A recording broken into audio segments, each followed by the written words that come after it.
Thank you so much for watching this. It's finally episode 10 of Project Thor. Unfortunately, we don't have fixed axles yet, and it's kind of hard to tell when that will be. But in the meantime, we want to keep this project running, so we're going to start on the body, putting the interior back together, assembling the doors, and putting the glass in. And while Jonas is getting started on that, I'm going to get started on the wiring. As you can see, we already started putting things where they have to be. And yeah, I guess we figure the rest along the way.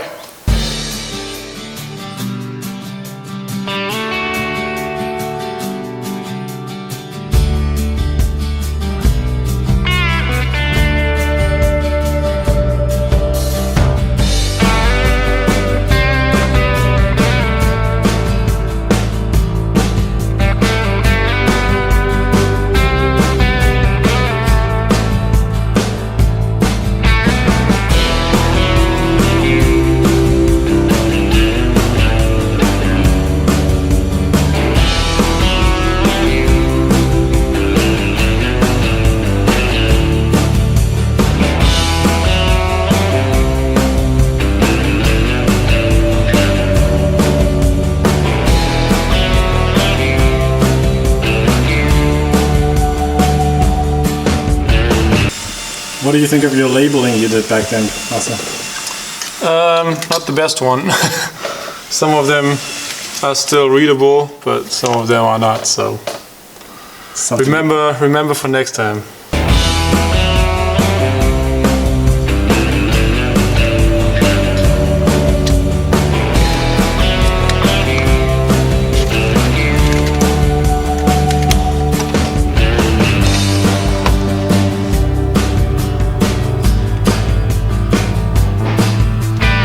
We're in the cockpit of our G-Class trying to figure out the wiring, and one of the first problems I had was routing the cables, figuring out if they go under or over the steering column.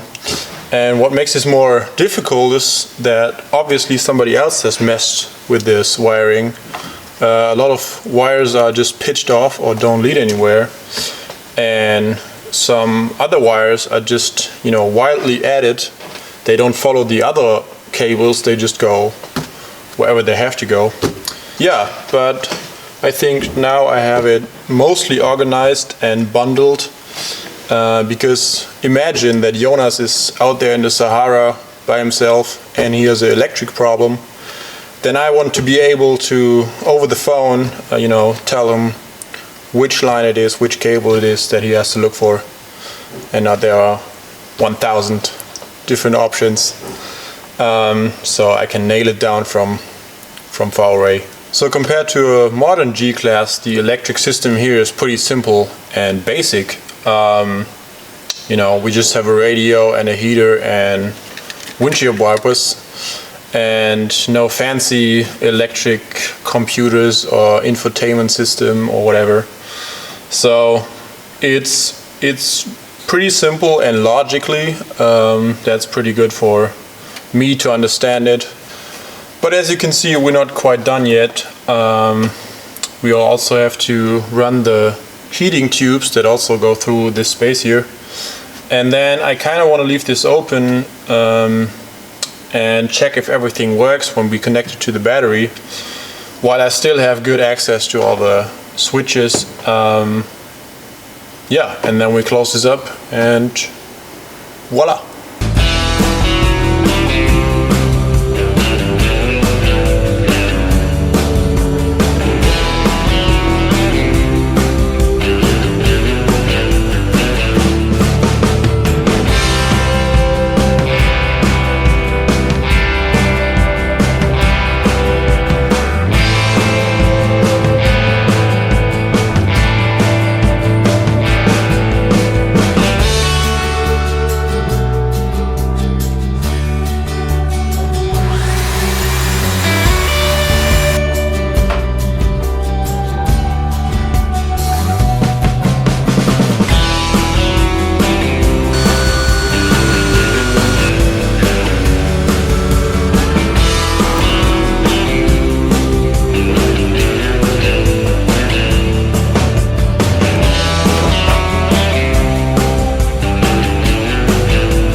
In case you're wondering, we're still working on an axle problem. You may recall that it got stuck, the differential got stuck when we bolted it down.